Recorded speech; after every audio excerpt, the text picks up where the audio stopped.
Hey Gearheads, and welcome to Garage Talk, a discussion about all things automotive. I'm Corey. And I'm Matt, and each week this podcast will serve as a catalyst for discussion on all sorts of subjects that grind our gears, rev our engines, or just need a bit more conversation. I think we've got a little bit of all of that, and we needed help this week. Well, we need help every week, but we've enlisted help, Yes. I should say, this week.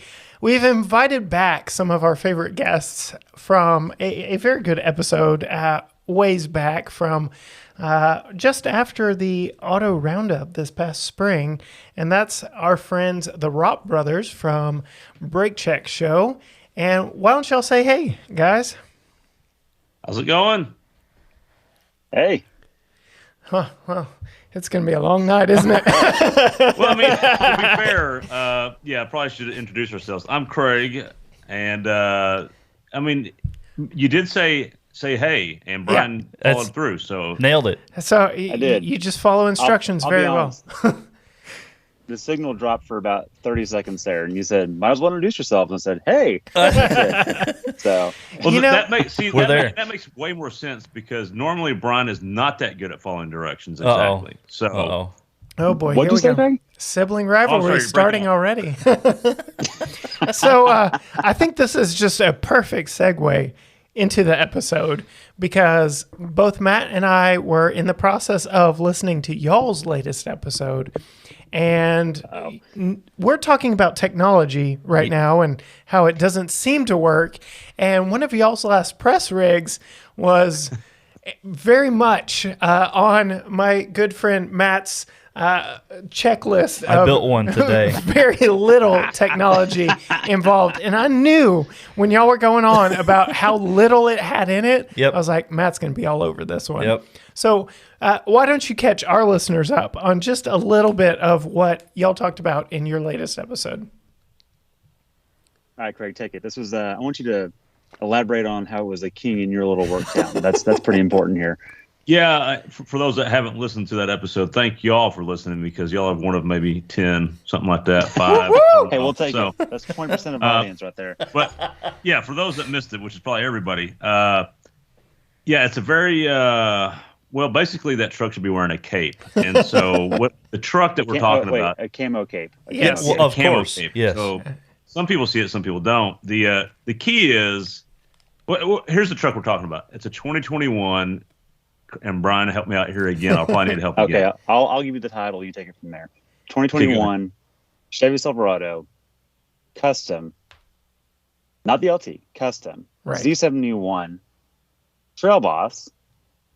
What is it? Realtree Special Edition. Holy cow, that's a mouthful.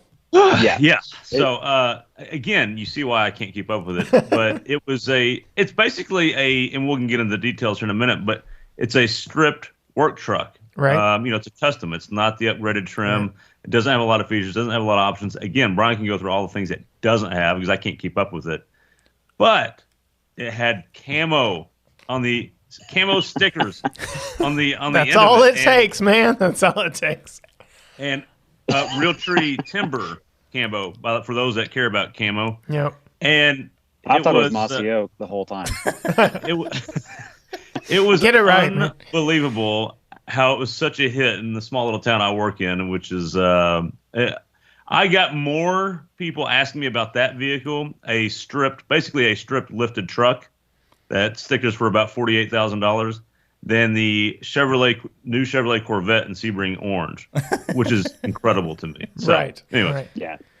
That's spectacular. Yeah. Well, part of it is speaking to exactly where we are all from. And so Matt and I are in rural East Texas, and you are in rural North Texas. And that Right. just kind of plays into it. I don't think perhaps New York City, Detroit, LA would get quite the same reaction. It would probably be the inverse. Let me bring it home for you. Fort Worth didn't react to it. Really? I took it into work one day and by the way, I get asked all the time by coworkers, oh, what are you driving this week? What are you driving this week? Whenever we have something, they seem to know. And no one bat an eye at it. No one noticed that I parked in the same spot. Everyone knows I'm driving. Like, yeah, whatever, it's a truck. They didn't even, in fact, I think some people saw the camo and were like, ooh. I don't know about that. I don't know what to do with that. Oh, And what's then Brian takes been it doing to- to his truck? Oh yeah, exactly. So I thought it was entertaining. I actually love the thing. Yeah. We said it a million times. When the review comes out, you'll see that too. It's one of the most refreshing things we've driven all year because it's just a straightforward, straight shooting, capable, somewhat affordable. You know, in non-COVID times, this would be a low 40s truck all day Right. long after rebates and stuff. And that's a lot of truck for the money. You know, I mean, Yeah. it has the things people want. It has a V8, it has four-wheel drive, mud tires, stupid wheels, and camo. Like, what else? Yep. What else can you want? Yep. Maybe some tires. Some. Yeah, noisy tires. It has noisy tires. Noisy sure. tires. Am I opening a can of yeah. worms mentioning No, tires? Yeah. This was previewed a little bit in our chat prior to this podcast, and so I definitely want to hear Matt's opinion on these tires because we've got some opinions on these tires.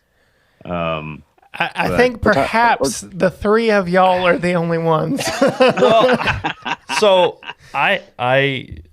Brian, you made mention in your podcast episode that, you know, most people hate buying tires.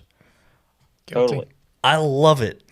So I'm the one guy that would, you know, be the exception to that rule because I get into the tire math, right? Okay, how big can I go? So, you know, 255/60 is going to be about this high. It's this wide, you know, like Clear. I love getting into the nitty-gritty of the tire details and the numbers and I kind of pride myself on it a little bit because a lot of people don't know what the aspect ratio and the tire width and Totally. all those types of things are, and so I like that part of it. I don't think that an off-road truck or a truck set up to go off-road should have 20s. I Amen. think that's Yep. silly. Amen. Thank you. Yep. Thank you. The event that I was at on Saturday, Midwest Jeep Fest, there was Yep. a brand new 4xe Sahara there. It had black painted 20-inch wheels and street With a tires big on it. scratch. Wait a minute. Hold on. Wait a I second. know. Someone bought a hybrid and put on heavier wheels No, to make so- it not only less efficient but less effective. Those at the are only thing it's supposed to factory. be good at. Those are actually factory. Black painted 20-inch wheels are. They're aluminum, but Yeah. they're black. I mean, gloss, shiny. They look nice, but I have not seen that. That's bananas. yeah, I it drove is by ridiculous. a white one today. Kid you not. 4xe and everything. White bumper and everything, but blacked out wheels. It was those same wheels. ridiculous. Wow. Look, this is our issue with this truck too, is that if it's going to be flying the camo capable off-road look, Yep, at least have some tire to support it that isn't just noise for no reason. Right. agreed. And- Agreed. And we looked at these. So Corey, you and I drove the Broncos down in Austin. They had this tire on the Trail Boss is from the same family, Right. but it's the mud terrain instead of the non-Wrangler Bronco tire, whatever they've got, where they're calling it down there. Right. Can't call it a Wrangler. Don't do that. Right. So if y'all have seen the Durtrax on anything, they are called an all-terrain. They look like a mud terrain, and they're noisier than most mud terrains. Okay. This one looked like a Nitto Terra Grappler with a little bit more bite, but not much. Okay. But it sounded almost as noisy as Durtrax. I'm sitting here going, how does it look so ineffective, yet so noisy? It blows my mind. Like they're trying to be loud, like they want to be heard coming down the highway. Right.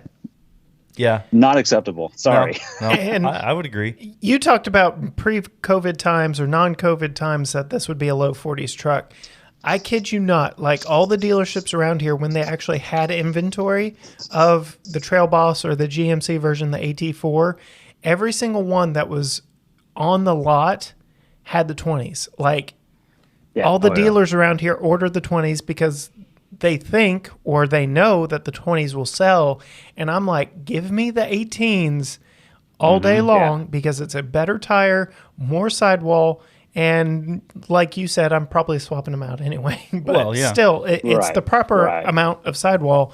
And no, just please do not off-road with anything.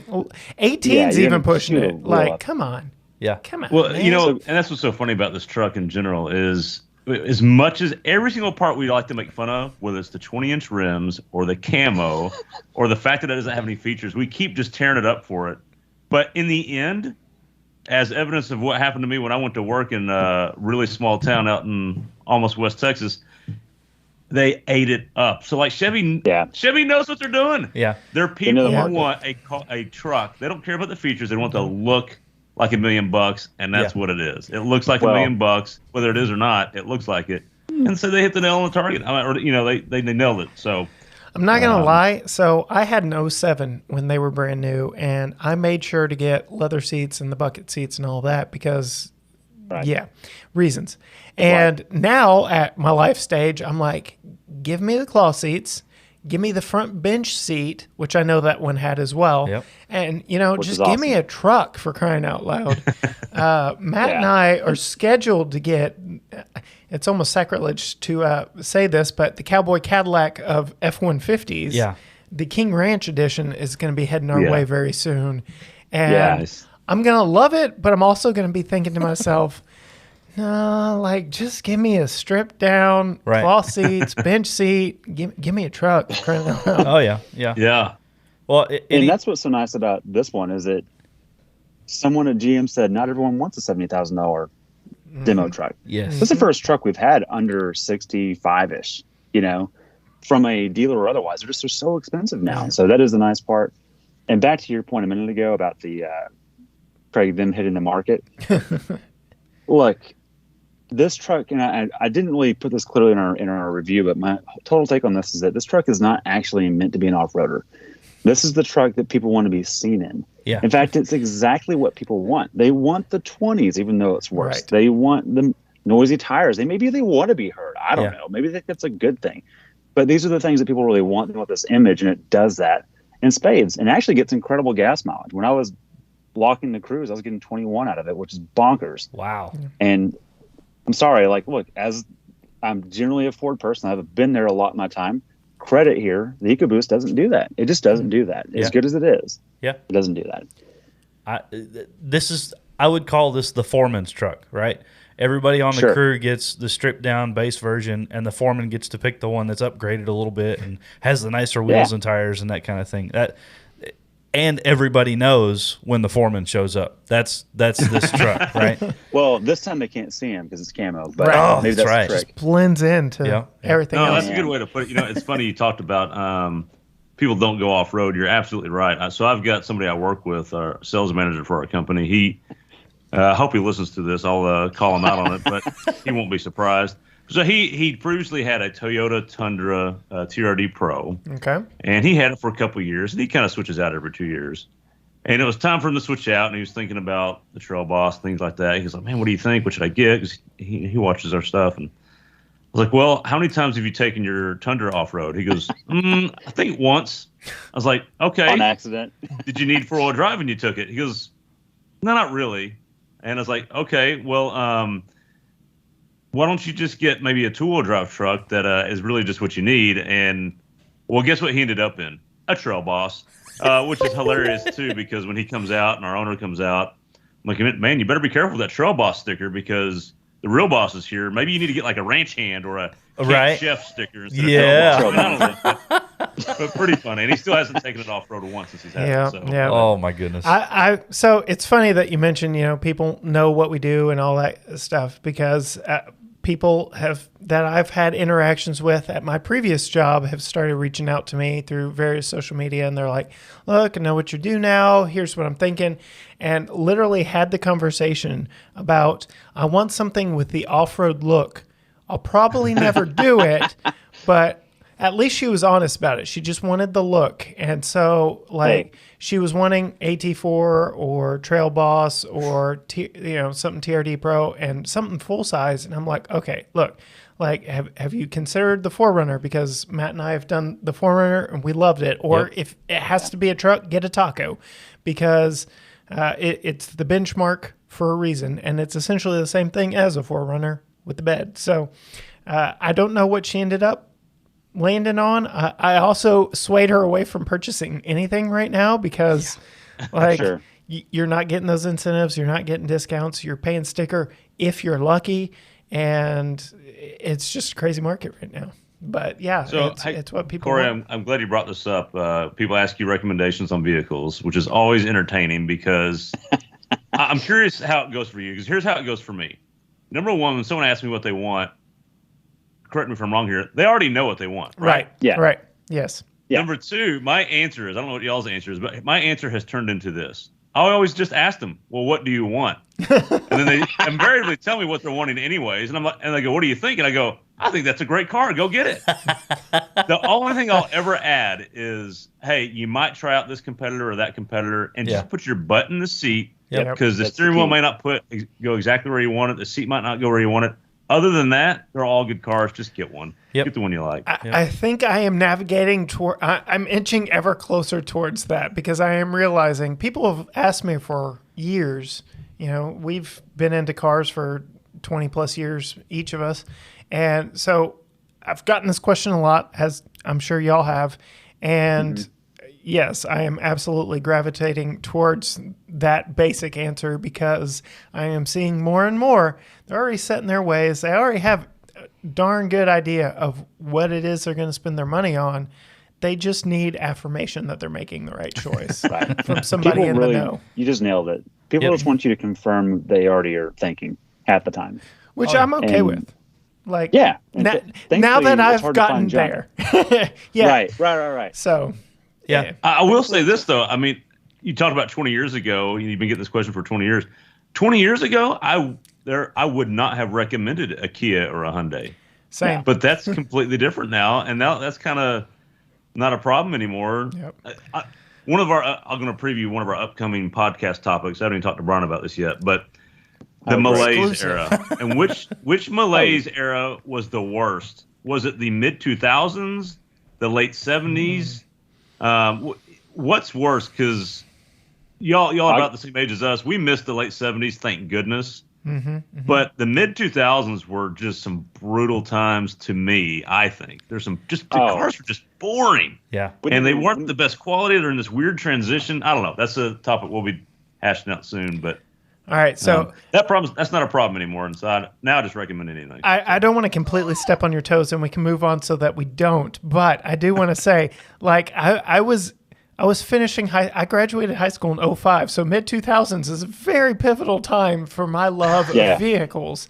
And I kid you not, I am working my hardest. I have been teased with an 2002 yellow Trans Am WS6 special edition, and I'm like, I need that in my life right now. 345 horsepower. 325 if yeah. I'll need the TA. Yeah. So anyway, I am just hoping and praying that I get it for a few hours one day to put up on our channel. It will get no views, and I will have the best day ever. It'll be a good day for you. Yes, it will. It will be a great day. And, comparing, again, same general era. I drove an 09 something today, and definitely way more special. But I can tell you, I'd be more excited about that Screaming Chicken. So it is what it is. That's the thing, is that special is in the eye of the beholder. And look, Corey, I can tell you all day long that 09 something is way better than your TA you're talking about. Yes. But you've already made your mind up, so it doesn't matter, man. Go enjoy it. See, right there. I've already made my mind up. I'm already excited about it, and it's for sentimental reasons, because I am finding out more and more that, especially with gearheads that have been gearheads as long and for as young as we have, that there's something about those formative high school years that no matter how terrible the cars were, they're so special. And so going back to, the mid 70s and all that, we've got a podcast regular on ours who his first and most beloved car was a 70. Oh, Bill, you're going to get me for this one. It was a mid to late 70s post fuel crisis Camaro Z28. 76, 77, something like that. I'm sorry, Bill. I really am. But yeah, and Gen 3. Yeah, or Gen 2 actually. Oh, geez. Yeah, Okay. late Gen 2, post fuel crisis, before the IROCs, before all the fun stuff of the 80s, which those were terrible in their own right. They looked fast. They look awesome, though. They looked awesome, yeah. So yeah, I mean, there's just something special inherently about the vehicles that were new and cool when you were coming of age in your gearhead life. Am I right? No, absolutely. Yeah, no, that's completely right. And I'm going to just nip our future episode in the butt. Craig, if Burt Reynolds drove it in a movie, it's crap. And so the mid-2000s were pretty good. And I'm with Corey. I graduated in 05 as well. And my Trans Am happened to be an 05 Mustang or newer. Yeah. And, that was a good time. Not anywhere near as good as they are now, but way better than, what did you have, Craig, 99? Oh, yeah. So, yeah, my car is at 99. Yeah. Smokey and the Bandit Trans Am right here. I saw it the other day in town, and I was drooling over it. Yeah. No, he's right. I mean, the late 90s weren't the best either, but the fuel injection was coming on in the mid-90s, and things were getting really just better. Right. Yeah, and then in the mid. But here's what happens in the mid-2000s. And again, I don't want to. We're just going to completely do our podcast now. Yeah, we just But here's what happened in the mid-2000s. All these mergers started happening. All these the companies were consolidating, and they're trying to go for efficiency. And Toyota had just ruined everything because they owned everything. Right. Yeah. And I'm just garbage out there. And it just, I don't know. We all suffered for it as consumers, but thankfully that's over. But to your point, there was some garbage then, but there was some decent stuff too. Sure. The control wasn't fully on yet. It was at least defeatable if you had it. And so you could have more fun than you can with some cars today even. So, there's some pockets there, but I get your point. Sure. There's a lot of junk too. All right. So that allows us to pivot just a little so we don't completely blow out your future podcast episode. Thank you, Corey. Thank you. Yes. I'm thinking of y'all. Yeah, it's all for y'all. So talking about, which was worse, how about what we're at today? What is better now? Was it the 60s? Like, are we in the new golden era? Are we seeing the sun set on it because everything's going EV? Mercedes went crazy this past week. The Munich show's going on. The EQS, the Maybach, that is a grill that only a mother could love. That I don't even know. It's the GLS, but the Maybach, but electric. I cannot remember what they're calling it, but goodness gracious, the front of that thing is, it looks like a whale snout, and it's something. And then the G-Wagon. You and I loved the G63. Oh, yeah.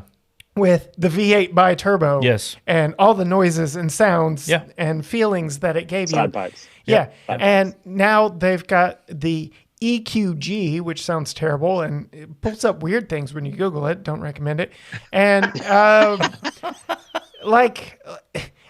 they even removed, you loved the spare tire on the back of that G-Wagon. Yeah. Have you seen the back of the EQG? I have not spent the time to look at what's in there. I'm figuring it's some sort of battery pack, but why?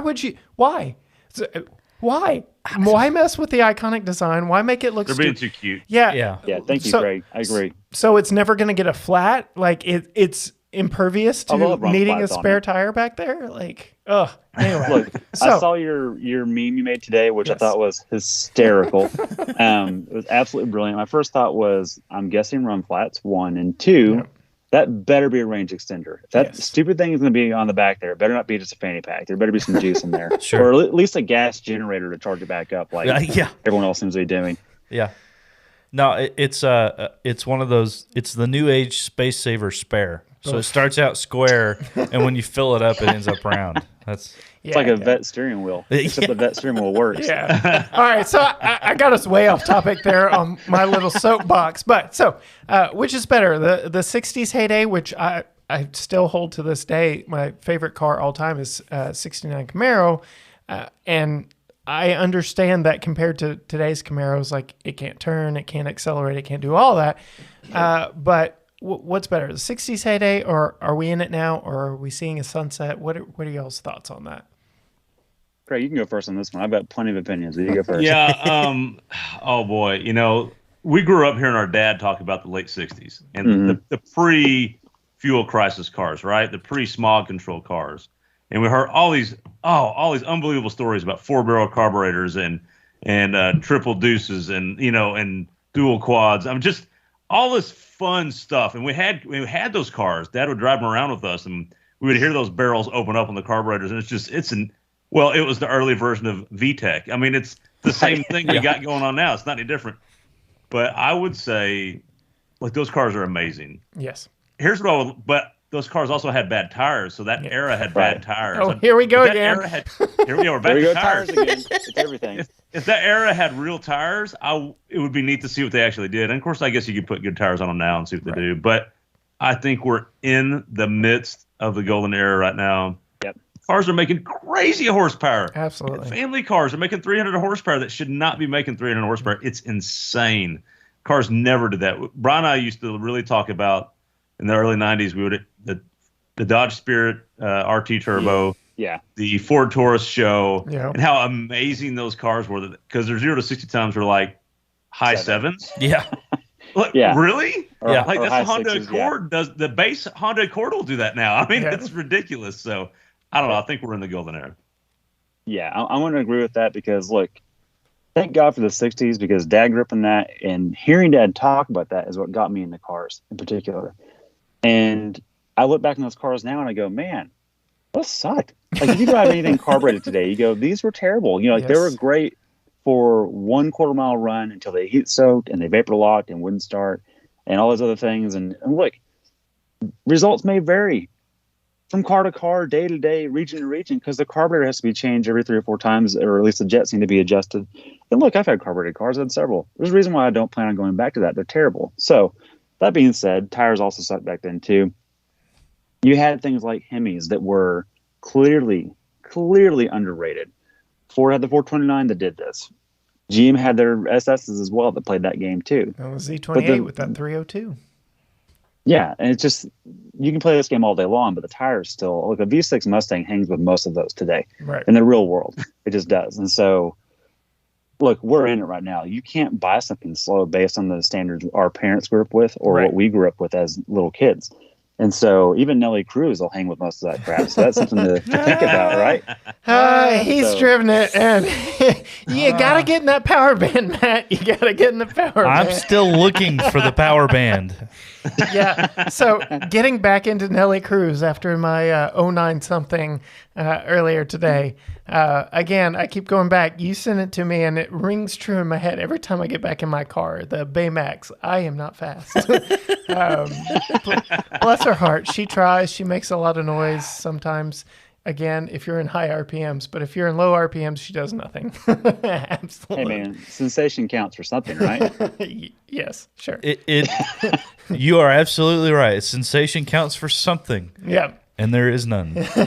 Well, with those fuel saver tires on it, she'll squeal them around the corners, and you'll feel like you're doing something. Roll the window That's the down, you may 60s actually model. hear the turbo. So back to tires. If you bought good tires, you'd be really disappointed, right? Because it Right. would be so much grip.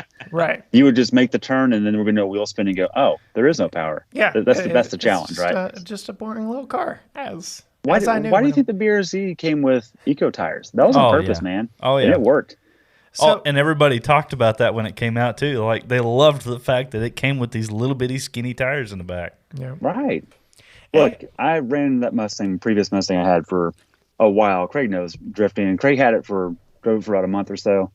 Not the best car, but I purposely ate through tires, and I didn't always get the stickiest thing because I wanted to play on the street. And you get enough grip, it's just dangerous because when it lets go, it's too late. You're going too fast, basically. So there's something to be said about a junk tire sometimes just for a grin. That's okay. Yeah.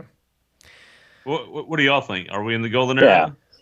Well, I used the example a couple of weeks ago on the podcast of the transition from 2010 to 2011 with the Mustang.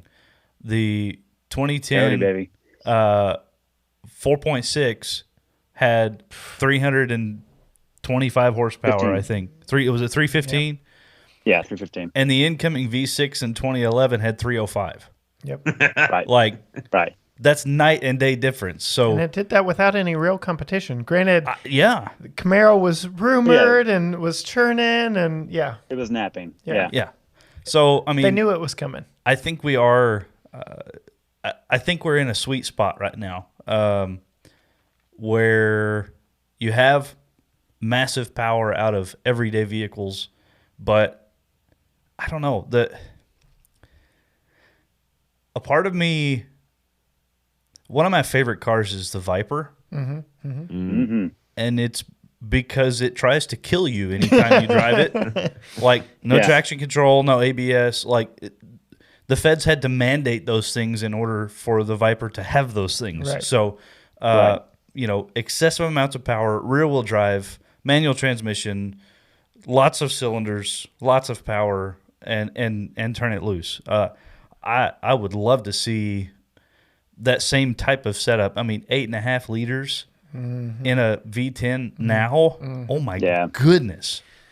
So, by no means, and listen to me clearly, everyone who can hear the sound of my voice, by no means am I saying they are the same thing. But sensation-wise, Oh boy! the Oh boy. BMW M2 that I drove Yep.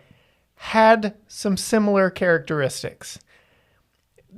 In that you could break it loose, in that you could have a little fun with it, in that it if Okay. you were not careful, not that it would try to kill you, because again, the feds have mandated, traction control and all Right, this stuff. right. But on public roads, it was the most nervous I've been in a vehicle that we've done because of those things being scaled back like they were. The tail end would get happy on you without even thinking about it. Yeah.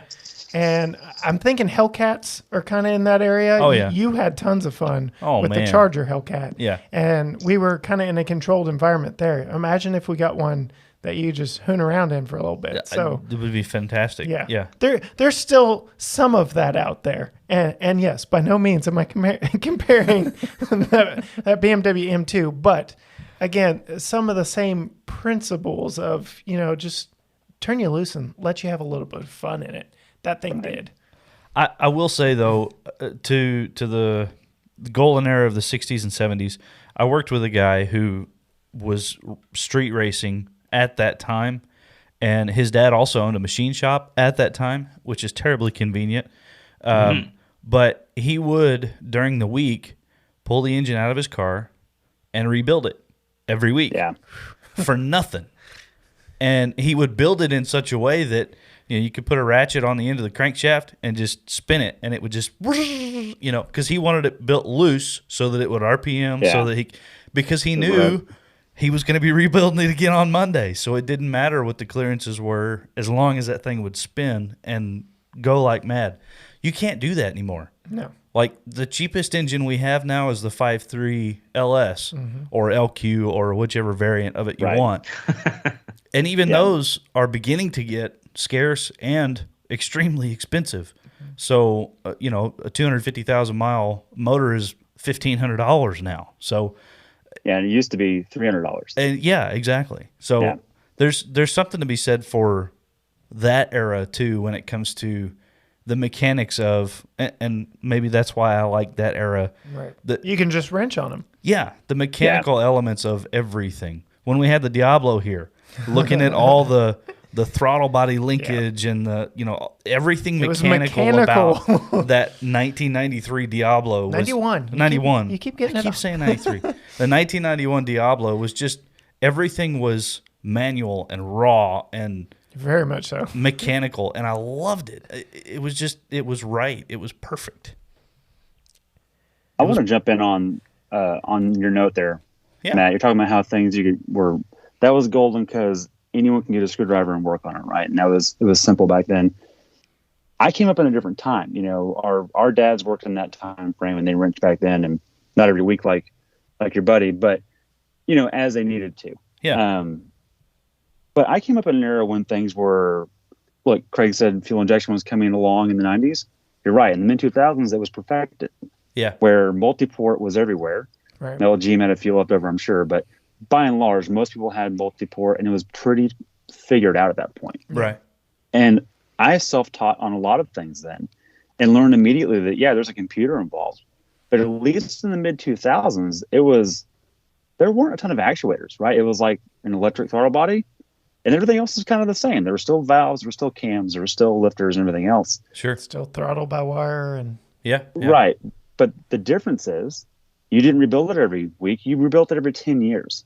Right. And you just threw nitrous on it or boost, and it took it to 500 wheel without a problem. Yeah. And so that's the difference is, like our dad used to say, they don't build them like they used to. Thank God. I'm kind of going along those lines of that. Yeah. You still made. Look, I'm guaranteeing you that your friend you're talking about that rebuilt every weekend was not hitting those numbers. Oh, sure. He just wasn't. Yeah. And so it is impressive to me that I think the mid 2000s to about now is kind of maybe pre-direct injection, because direct injection kind of made it a lot harder for the aftermarket.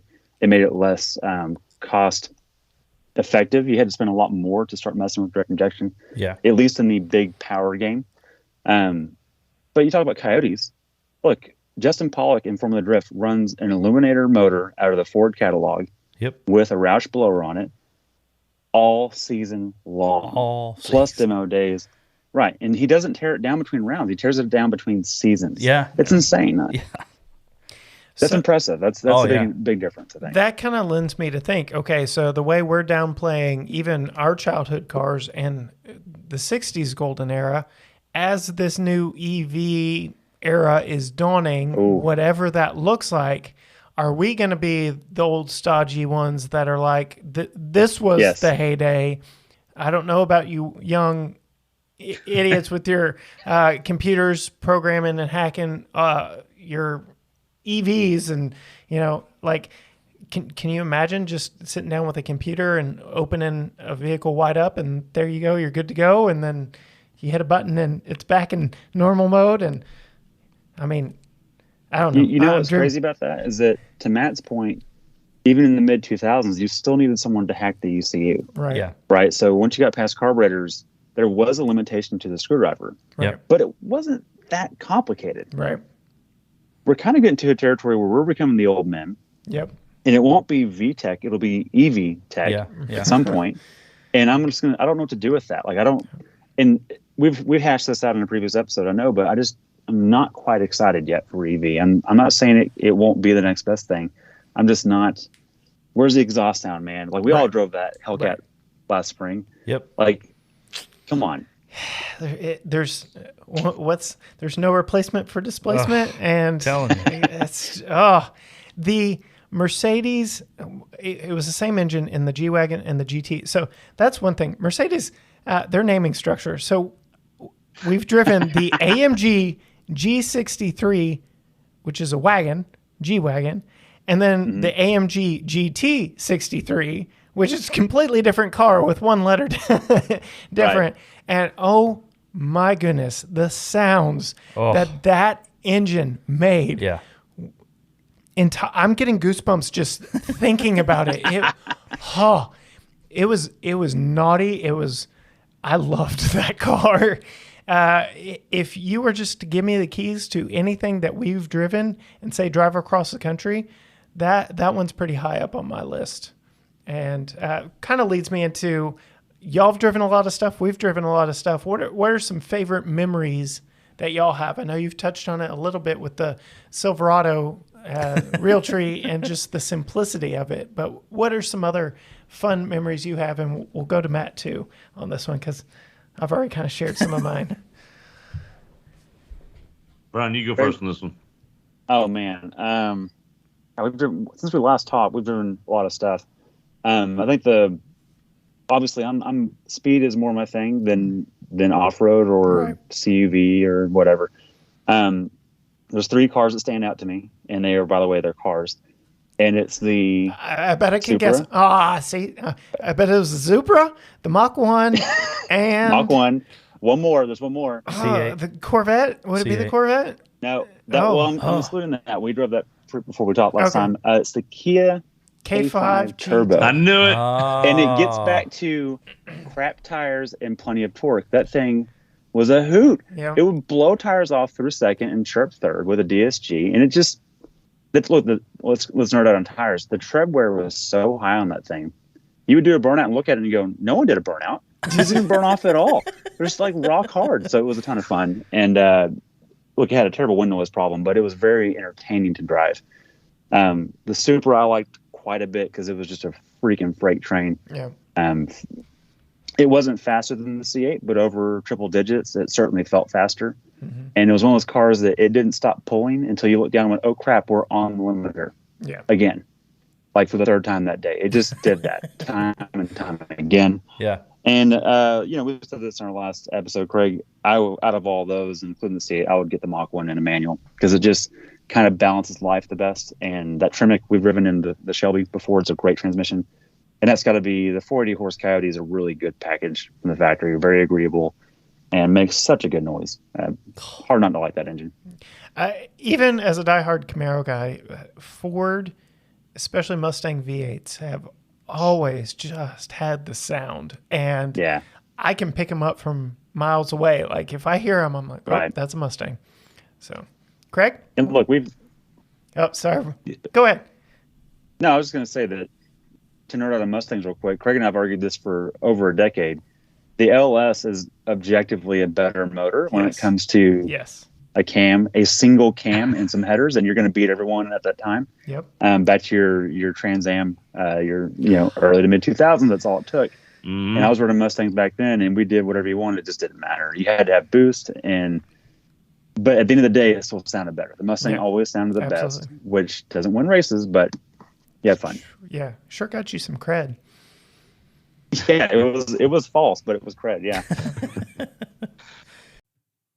Hey Gearheads, we are coming to you again for our second annual car show. GT Garage Talk's Unlikely Heroes Car Show, presented by Car Wash by Kane at Hilltop Church of the Nazarene here in Tyler, Texas. Saturday, October 23rd, 2021 from 10 a.m. to 2 p.m., this car show will be unlike any other because we are celebrating the vehicles that do all of the dirty work of commuting us around day to day, but get none of the recognition. That's right. We want to see your daily drivers, your beaters, your cars missing body panels and parts, and the cars with warning lights lit up like Christmas on the dashboard. We will be giving out many different awards in different categories like Biggest Puddle Left Behind, Most Missing Body Panels, or even our $100 cash prize going to the winner of Car Wash by Kane's People's Choice Award winner. This year, we'll also have a special addition to the car show, a Touch-A-Truck event for kids. This will be your kids' opportunity to get up close and personal with some big vehicles they may not get to see any other way. Fire trucks, patrol cars, and more. Entry to both events is free, but you must register your car if you want to be featured in our show and to be eligible for prizes. Registration is only $15, with a portion going to support a local charity. More information can be found at gtgaragetalk.com/carshow. We cannot wait to see you and your unlikely hero out at our car show.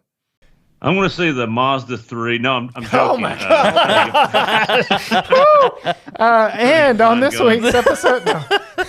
Just don't say Mach-E, Craig. Don't say Mach-E. No, I'll say this. The Power Boost F-150 was really neat just because of the trick that it does with the whole Power Boost thing. Yeah. Yeah. With the onboard generator, that is just too cool. And I don't know why, and hopefully it's just a matter of time. More trucks just jump all over that. I can't wait till I see a Super Duty with it or a Silverado or a Ram.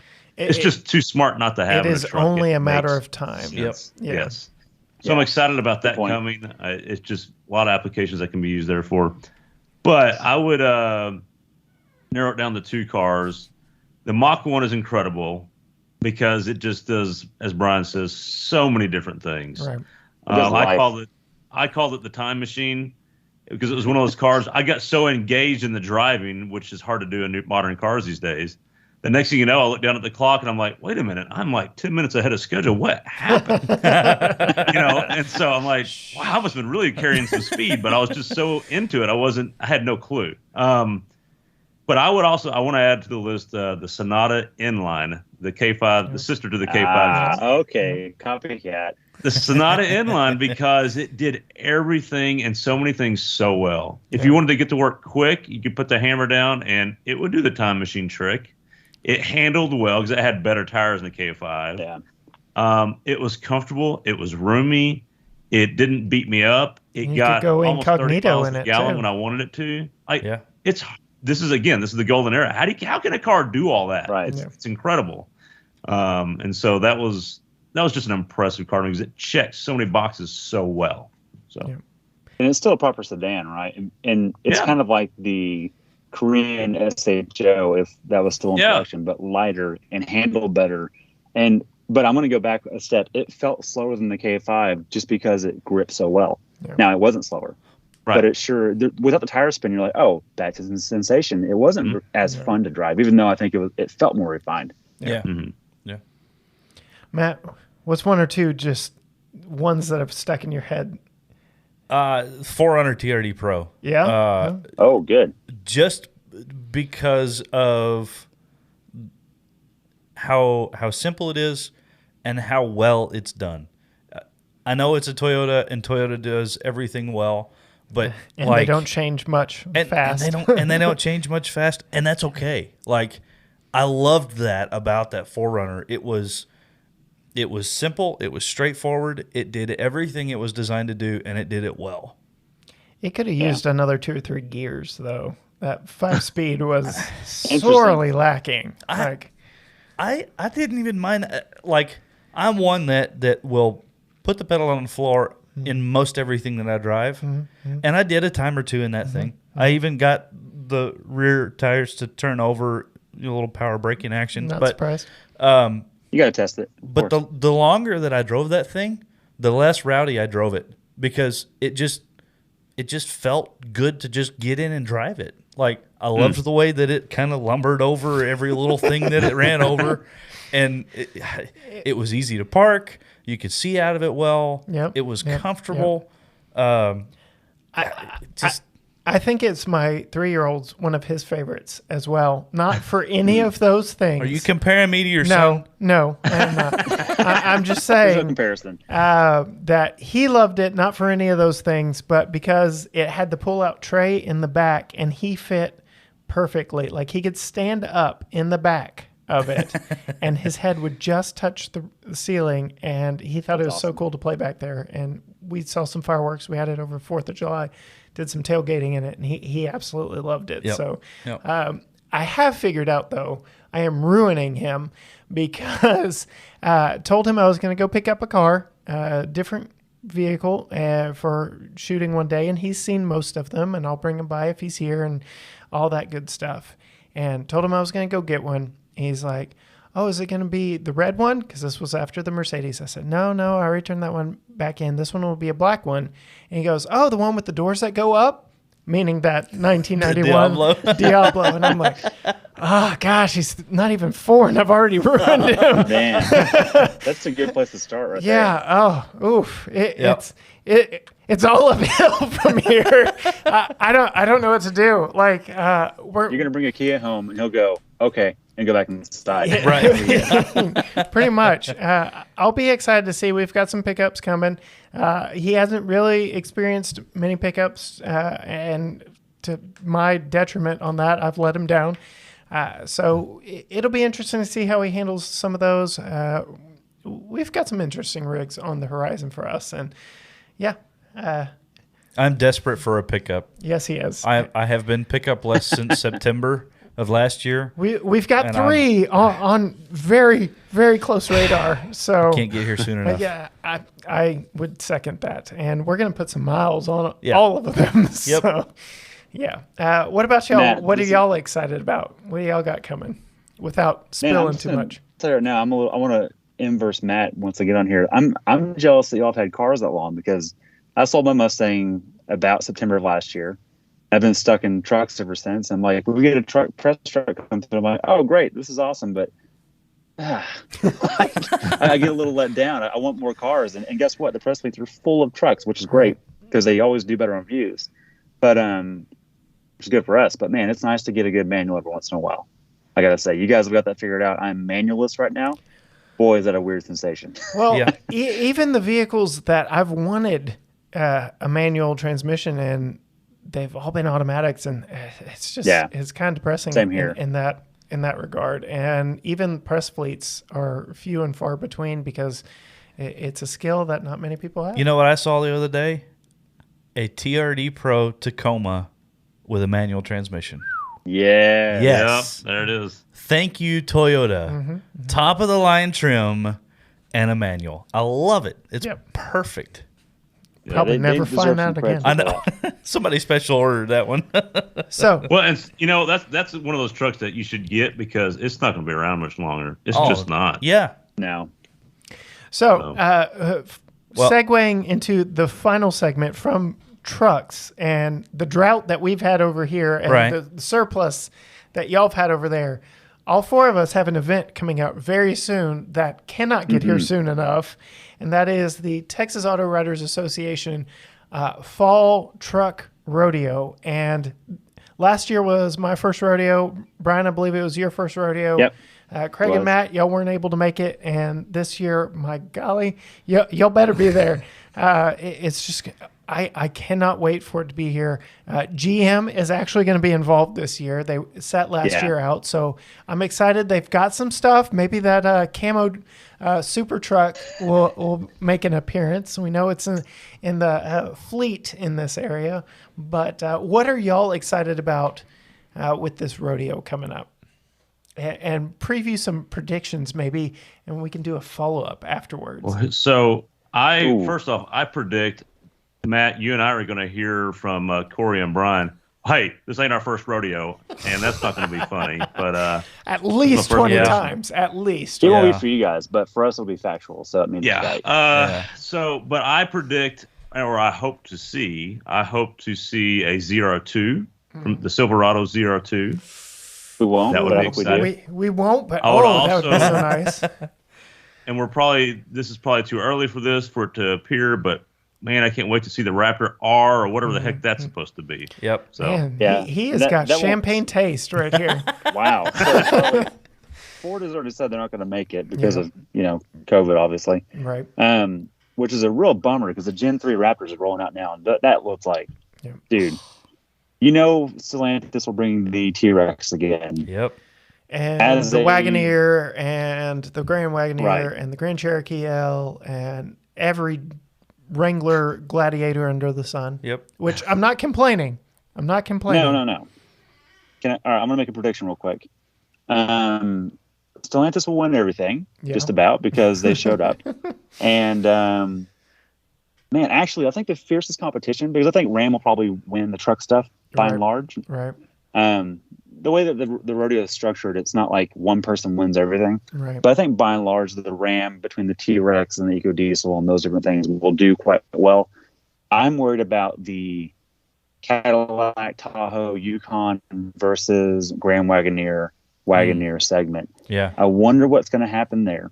Everybody's going to be because- fighting over them too. Exactly. Yeah, that's going to be interesting for sure.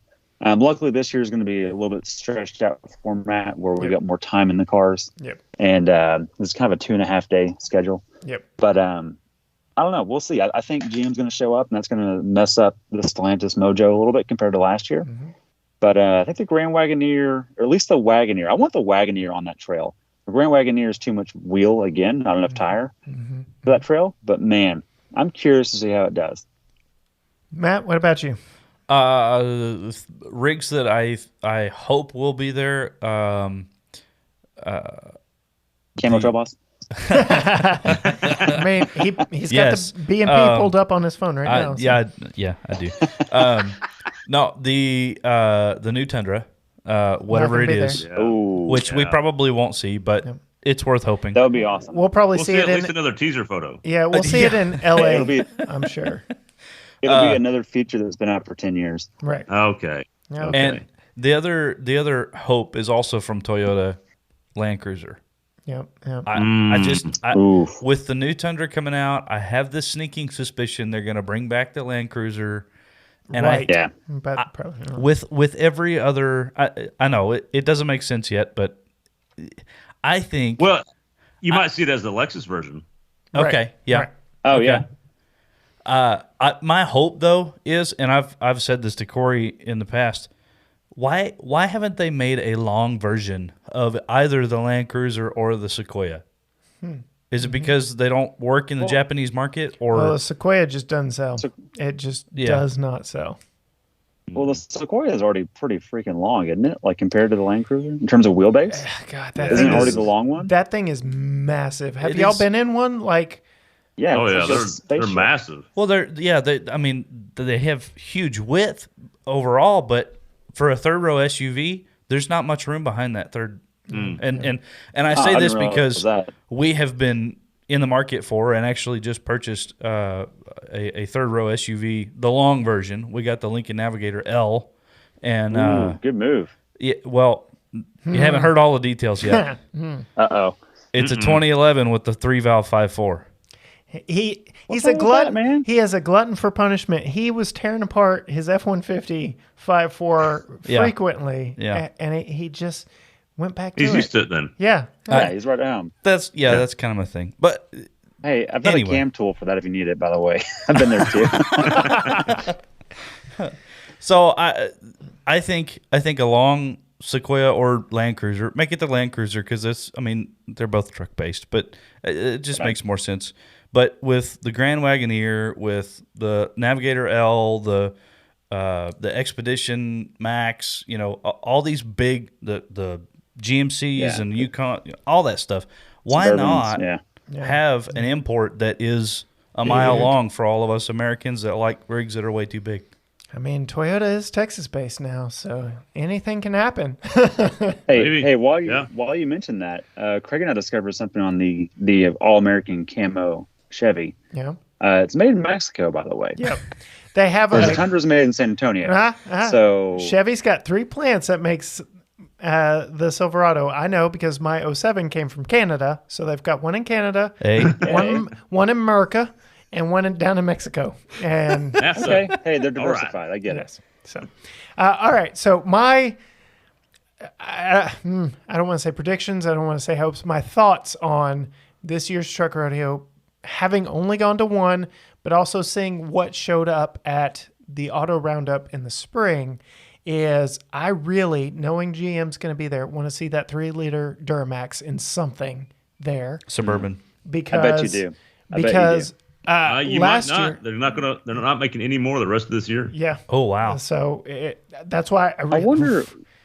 We should look at the fleet and what our peers are doing in Texas. I wonder if there's one already in the fleet right now. Yep. Because I know at one point last year they had a AT4 with it. Yeah. So I drove the EcoDiesel Gladiator and Wrangler at the event last year and loved them. Torque for days. Yeah. So I want to see that Duramax in something. Knowing that some luxury brands showed up that did not at all expect. I want to see a Land Rover again, maybe the 90, the Defender 90. Yeah. That would be nice. A That'd be little awesome. short 2-door. I forgot to tell you, at the Jeep event that I Yeah. went to, there was a Defender 90 there. See, A black one. Ooh. I took pictures. I'll have to show you pictures. I'd go crazy over a Defender 9. I went They're really crazy sweet. over that 110 that they had last year, and I loved it. Like, if we were to replace my wife's Cherokee, and I've sworn off vehicles that don't have dealers locally for Mini Cooper reasons, and that does not meet the criteria. But it would be so Smart. nice. So I hope to see a Defender 90 there, and just because I didn't get him in one at the auto roundup, and there was one last year, and it was purple. I want to see another Colin in there so bad. Oh, yeah. Something Oh, Rolls man. Royce, something crazy that doesn't belong out there. I want to get this guy in just something ridiculous, because I was impressed what the Colin did out there on the trails. It did everything everybody else would, except for the fact that they had not put off-road tires on it. If they had done that, it would have been no holds barred for them. So, Well, yeah, I mean, when the truck drives itself, it's kind of hard to. Let me ask you this, Corey. Did you take that on the road when you were there last year? I did. So I did not. They said, "Hey, do you want to drive the Colin?" And I said, "Sure." She goes, "Where do you want to go?" I said, "The dirt," because I was running out of time. I'd Right. kind of waited too late. I was like, "I want it on the dirt more than anything else," and so we did that. And the only 2 restrictions I had were don't do the hill climb, Right. take the bypass. Right. You still did hill climb, but it wasn't the vertical part. It was the And Nissan over hill the- climb. Ooh, shots fired. Yeah, exactly. And then it was a super climb is what it was. Yes. And then on the pointy rocks, just go slower. That's it. Yep. So it was still impressive to see something with a gazillion inch wheels on it, kind of just not spill any coffee while you're going. Like Exactly. it was insane to me how it's off the road. And so posh and poised and completely disconnected. And by no means would I spend $420,000 on that, but it was so crazy to think No. that I'm piloting something that costs so much in an area that, sure, it was designed to handle, but who on earth is doing that? I mean, really.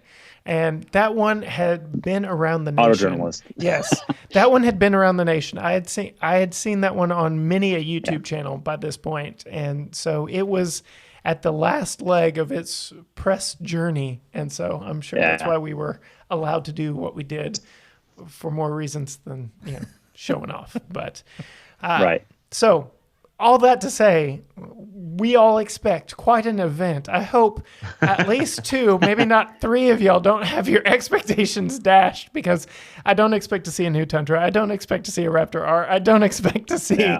anything that we have not seen in the flesh yet. Okay, one But that you know what though? The Land Rover I did not expect last year, and that was there. That is Yeah. true. And so That is true. we might get surprised by something. They, You know, they like to, they like to play a little sneaky with us. So it'll be Yeah. interesting to see what this year's surprise is. something I know Yeah. is going to be there that I am looking forward to. How about that? Okay. TRX. Yes.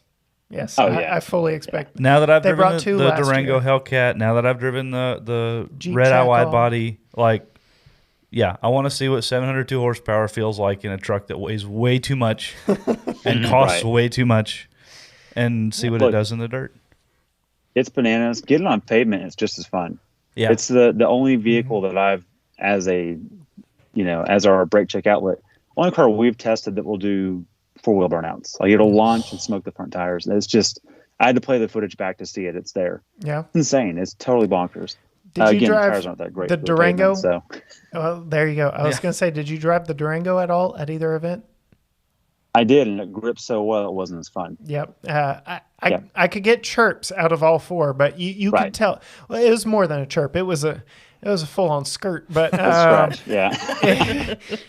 she was trying her best to break loose, but the engineers did a really good job making sure all the power got down, which does take away a little bit of the fun. So yeah, I did not push the TRX. Granted, they had someone riding along with you, and it was my first rodeo, and I was just taking it all in. So, yeah, But this year it won't be your first rodeo. Exactly. There it is. There. So it's already begun. See, Oh. Matt, I told you.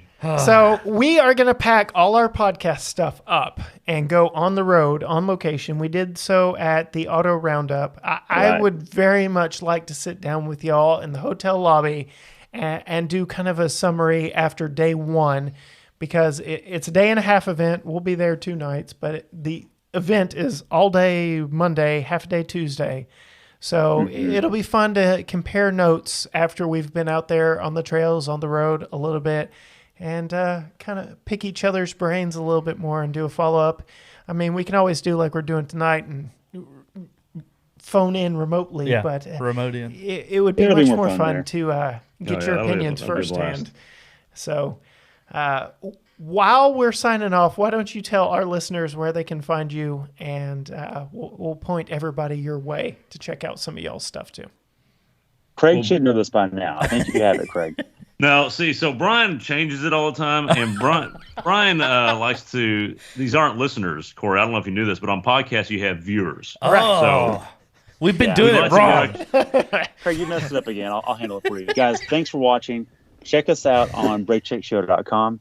And definitely, well, you're already here. Never mind. GT Garage Talk. You guys already know that. But Yeah. if this gets played back on our channel, Craig, for those that don't know, GT Garage Talk is our buddies here, Matt and Corey. Check them out. They've got great content coming in. Yeah, and to that end, we are doing something so unlikely, so crazy that Oh boy. I don't know if you caught what I was doing. I'm very sneaky in my marketing here.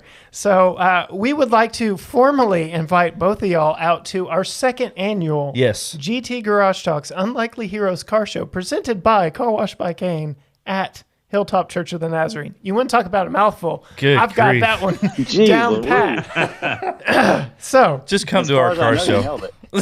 yes. So I am beyond excited. We actually do have a title sponsor. It's Car Wash by Kane. It's a student-run car wash here in White House, Texas, that gives back to the community. I'm so excited for the partnership. I'm so excited for the cars that will come from it because I fully expect a lot of high school students showing up in whatever they've got.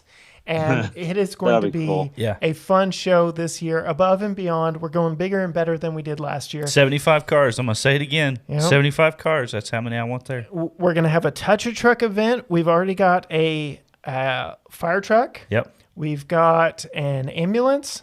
We've got a school bus. Yeah. We've potentially got an old Crown Vic Cruiser that may or may not make Yes. it Oh. here and may or may not make it back, which that'll be a video for you and I all Yeah, unto itself.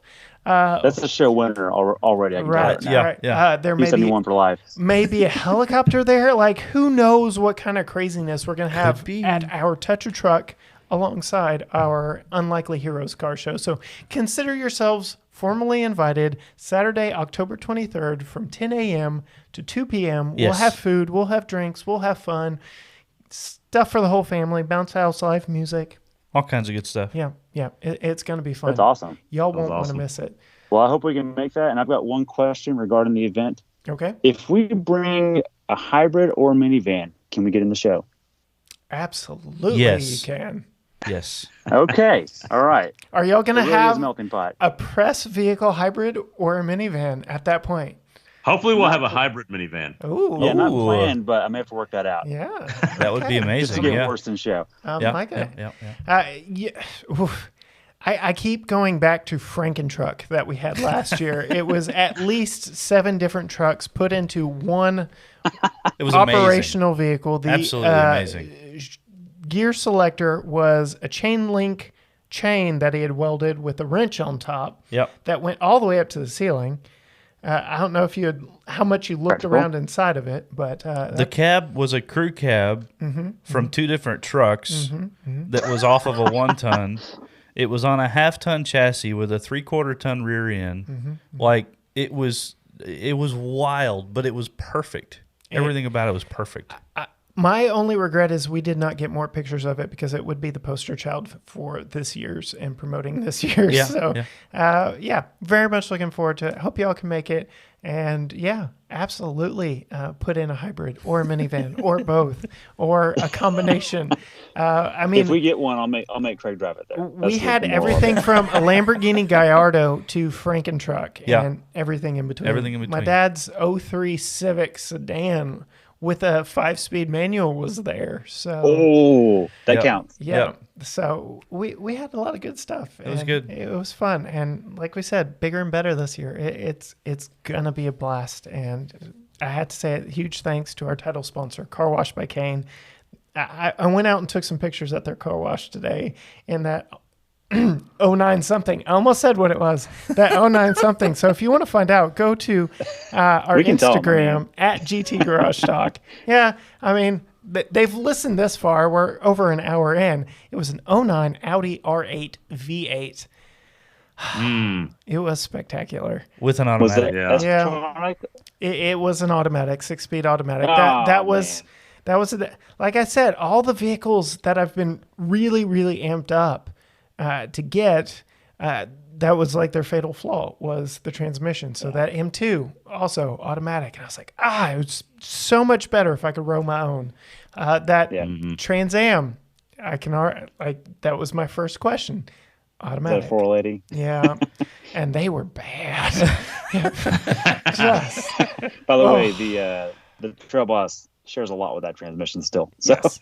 So you said in your episode that you drove something with that transmission. My '07 Silverado with the 5.3 had that same 6-speed transmission. So yes, it is. that's funny. It has been around a while. It's nearly the same motor Was it too. the 4L60E? Or, Yeah. Yep. Yeah. Yeah. So, It's not much has changed. I had it in an old Chevy Express panel van, yeah.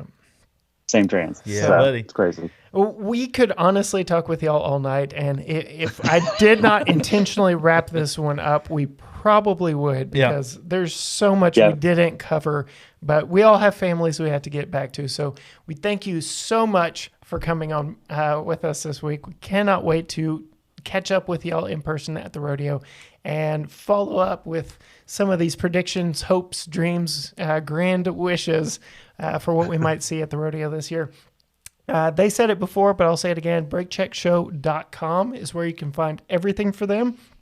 They've got so many fun videos out and reviews out that, we're just growing together. So we've found a good partnership and sticking with it. Yeah. So, Matt, why don't you hit the button and get us out of here? All right, Gearheads, for us, you can find everything Facebook, Instagram at GT Garage Talk, or head on over to gtgaragetalk.com. Links to everything from there, including your opportunity to register for our car show and win a $100 cash prize. Maybe, possibly. I don't know. Till next time. Bye.